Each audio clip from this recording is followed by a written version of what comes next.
सूरज के जीवन का एक ही फंडा था कि मेहनत तो गधा भी करता है, घर बैठे जो कमाए समझदार वही होता है।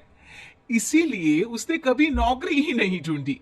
इस बात से हालांकि उसकी पत्नी शिखा बिल्कुल भी अग्री नहीं करती थी, पर फिर भी सूरज को समझाना बेकार था।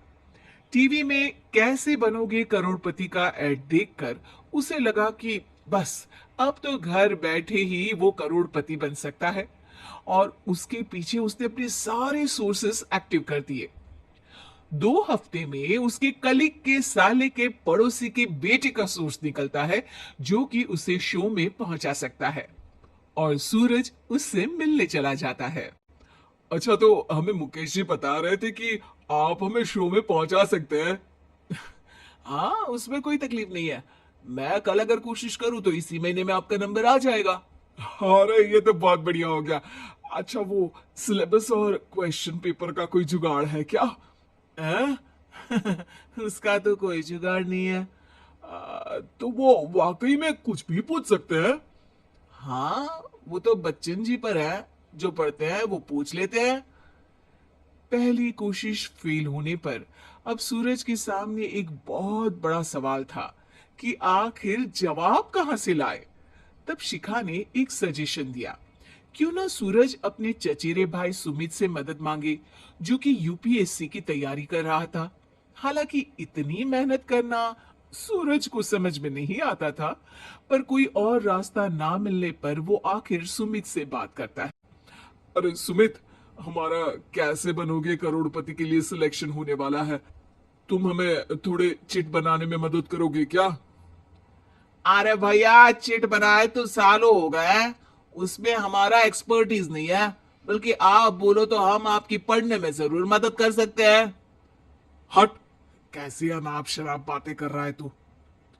सूरज ने सुमित को मना तो कर दिया था, पर तैयारी करने के सिवाय कोई चारा उसे दिख भी नहीं रहा था। खासकर जब 12 के पेपर लीक करने के एक्सपर्ट शुक्ला जो भी हाथ जोड़ लेते हैं।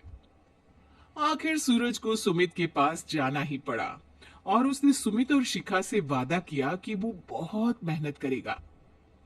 1 महीने की तैयारी के बाद फाइनल हुआ कि शो से 1 हफ्ते पहले एक ट्रायल खेला जाएगा, जहां पर सारे रिश्तेदार ऑडियंस की जगह पर होंगे और शिखा सवाल पूछेगी। दूर दराज से भी रिश्तेदार आकर हाजिर हो गए देखने कि आखिर कैसे बनेगा सुमित करोड़पति। सब कुछ सेट था, और इतने में सूरज आकर अपना स्पीच देता है। ये 1 महीना मेरे लिए आसान नहीं था, पर अपने भाई सुमित और अपनी पत्नी शिखा की मदद से मैं इतनी दूर पहुंच पाया हूं। मेरे मम्मी पापा के आशीर्वाद ने भी बहुत साथ दिया है मेरा।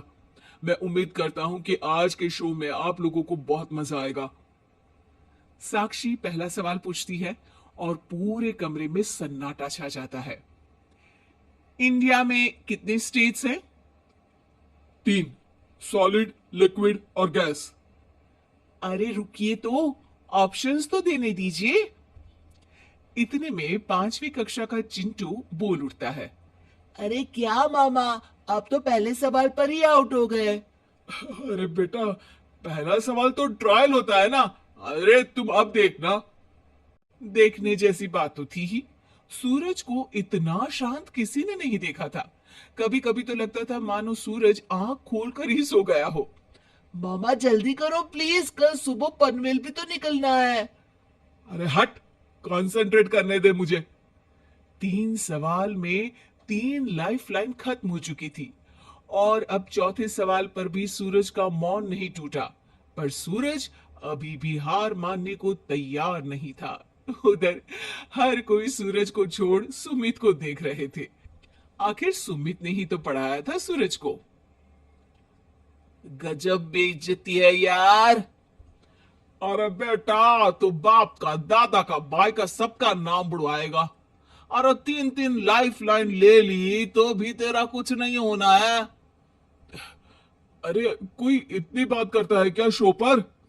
अरे बेटा, शो पर तेरे जैसे भी तो नहीं आते ना। सूरज की ये जंग आखिर 1 घंटे बाद 5वें सवाल पर खत्म हो गई, जब उसने इंडिया के नेशनल बर्ड का नाम कहा, कौवा। अरे बेटा, मजा तो बहुत आया, बस थोड़ा टाइम पर खत्म होता तो आनंद भी आ जाता। ताने बारिश की बूंदों की तरह बरस रहे थे और सूरज को भी समझ आ रहा था कि ये करोड़पति बनना शायद उसके बस के बाहर की बात है। पर वो आखिर ये बात मान कैसे लेता? वो सख्त लौंडा जो ठहरा, उसने सोचा कि बेइज्जती तो हो ही चुकी है, पर अगर मैं हार नहीं मानूं तो शायद कुछ हो सकता है।